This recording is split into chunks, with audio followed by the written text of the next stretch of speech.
the eyes of people, I am perfect in the eyes of God. And that's what you discover, and you just go, oh my gosh, and the only one I need to be perfect with is the grace that is this beauty I am, is this child I am.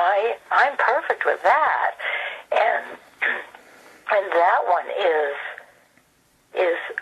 whole. It's just so vast.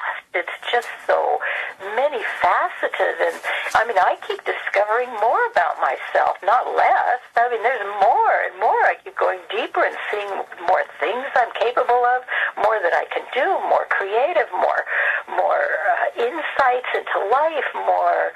I get so energized and so excited about how many things I'm going to be doing, and I'm just about at the end of my life here. I'm just going, whoa, the vitality and the energy and the enthusiasm and the youthfulness and the beauty. I mean, I've even transformed in every which way. I mean, I'm just going, wow, and it keeps going. I'm like, it's like this. It's like a flower garden, just, those slow motion flowers blooming. It just keeps going, wow, look at this. It's extraordinary. And I'm riding this. I'm taking this ride, and I'm going to just go where it goes. And I'm amazed. I'm absolutely amazed at the magic of what is unfolding. And it's powerful. And it's in me, and I get to do it. I get to experience it. I mean, even the word experience, the non-dualist one, and throw out the word experience. I'm just going, no, I'm experiencing this. This is so wonderful. What a gift God is. What a gift He's giving us. And if we can come to this place and live it, this truly, I keep saying it, and I said it the last time we talked, but we will see heaven here in this world. Everybody will be living their beauty in an extraordinary, unique, special way. And in that, each of us bring our gifts. It's like you're bringing your gifts. The other description I had is like a marriage. You find you are truly the bride, the partner, the lover of life, of God, of infinite all, and you are its lover. And when you discover that, it's like there's this wedding and the festivities, and then all the gifts start coming. You know how you see a wedding and all the gifts are piled on the table, and you just go, oh my gosh, look at this wedding party. Look at the gifts that keep coming. And they do. And you just go, how could we not realize how good God truly is? It's the most amazing wonder. It's beyond words. And yet this is the child, and yet it's so simple. It's so sweet and so simple. And that's the beauty of it too. Nothing complex, nothing I have to sort of go through some kind of intellectual mumbo jumbo, I can't even, I can barely, if people call me, to kind of learn something about Bill's work or what something was said in his books, I do my best to help, but I can't quite get into some kind of, the intellectual discussion is just, it's not that I can't, it's just that I'm like a little kid, don't put me in school. I don't want to go there. Let's run. Let's go running instead. And Bill used to do that with us. When people would go to study with him, the beautiful thing about him is he would take you on a walk. He would go catch the falling leaves. He would go down to the river. He would go arrowhead hunting.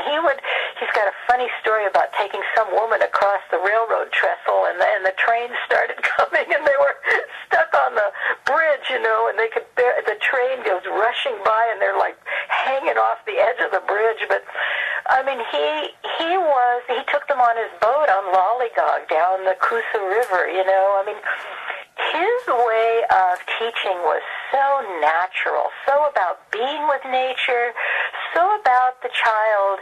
Even before he really wrote the child book, he was teaching the child without calling it the child many years before that. But you could feel that this was a different kind of a teacher. This one didn't sit in satsang and question who am I, or where is this me, this I that I, self-inquiry, or he would just run with it, take the joy up to the mountaintop, and you'd go into his house, and there'd be, he lived in Alabama, and you'd hear country music playing, and he wasn't sitting in meditation. And of course, that's why I loved him, because I never wanted to meditate. I never wanted to sit cross-legged. I never wanted to do anything, in the sort of more Eastern direction.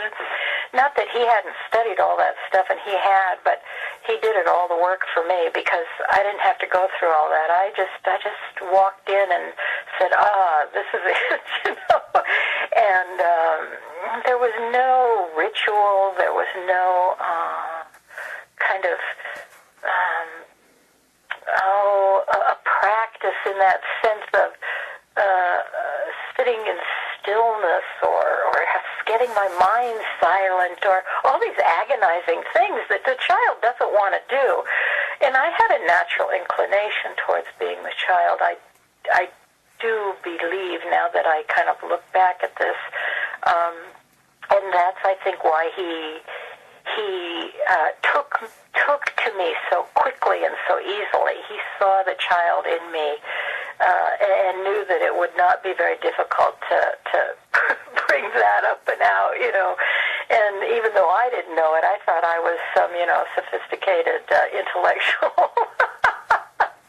Oh dear, but he saw it, and that was his way of teaching, was romping through the meadow. So, this is my gift now, that if I can just say, hey, we're not going to worry about all that, come on, we're just going to go enjoy and love each other, and live and be alive and make love to life and embrace life, and I think this is the way to do it.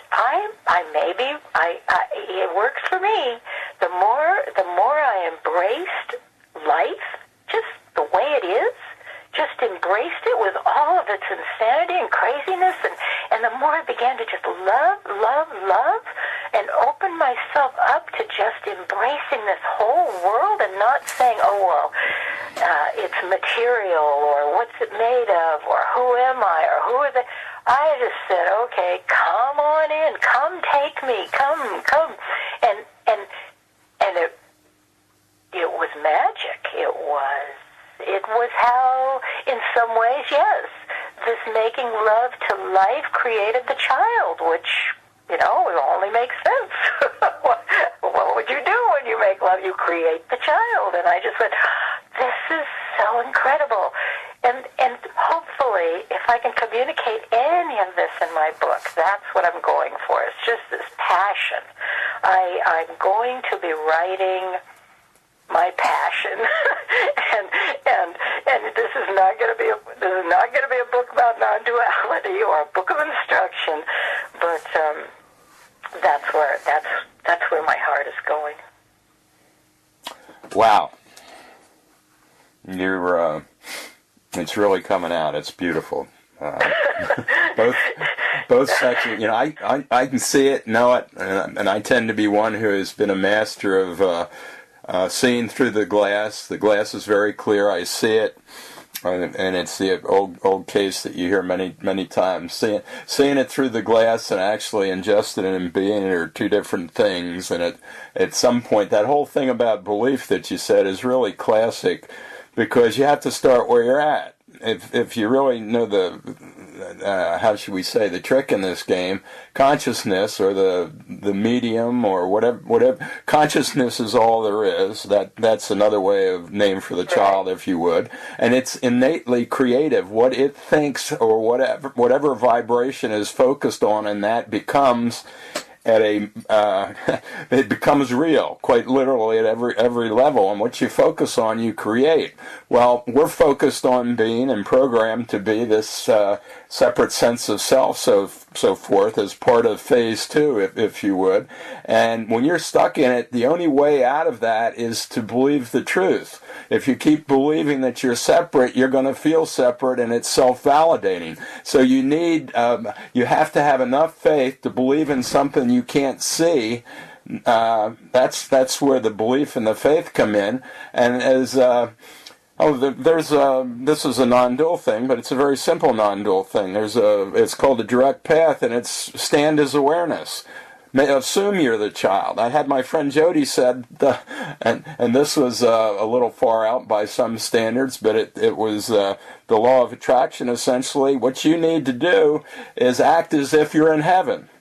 That's exactly right. You got it exactly. Yes, that is what the believing is. It's when you go, wait a minute, I don't know if this is all true, but I'm going to leap. I'm going to do it. I'm going to go find out. I am going to be brave and walk this and be it and act it and know it and put it on and wear this and live it. Live, you know? I mean, yes, that is it. That is the believing. And if people get stuck in this trying to not believe, I don't know how are they gonna make that leap into the beauty that they truly are. You do have to make the leap. You do have to. There is an act of faith required. There is that moment where you have to be brave, and you have to do it, and you have to do it all by yourself, and you have to trust, and you have to believe. And you're exactly right, and your friend is right. That's beautiful. And we do get what we are. I mean, that's very true too. And the more you live it, the more you realize this is real. It's happening because you see the tangible evidence of it. You can't deny it. Once you start living it, you have to give it time. It comes slowly, which is beautiful. It isn't some sudden, I'm enlightened or I'm awake, or it isn't anything like that. It's so line upon line, precept upon precept, but you can and will do this. And it is the way we are supposed to. It is the direction we're going. It is what we are. It is our destiny. It is who we are, and we are evolving to become this living one. But you're absolutely right about the belief thing, and you said that beautifully. Yeah, I don't know if I want to get into the nuts and bolts of it, but it's pretty simple. Your mind is relative. Your mind being relative can't have perfect information because there's always something left out. And if you change your position, then something else is left out. So you're sort of chasing your own tail like the yin and yang thing that's constantly spinning in a circle. And unless you can, how should we say, you build your human knowledge up to the point where it's, well, that's, I'm up to 70%. That's worthy of belief.